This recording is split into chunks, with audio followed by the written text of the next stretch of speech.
Bruxismo y dolor de cabeza es cuando uno tiene harto estrés acumulado en sus trapecios y también en su pectoral y cuello, porque todo está tirando en un hueso abajo de la oreja que se llama proceso mastoideo.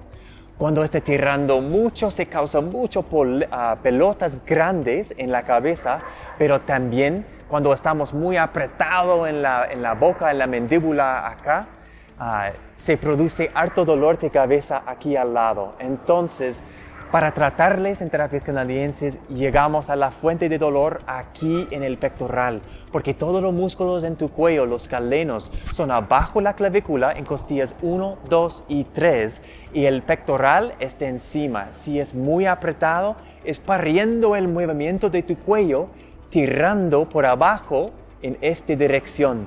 Entonces, para tratar y soltar mandíbula, necesitamos enfocar en la fuente de pectorales.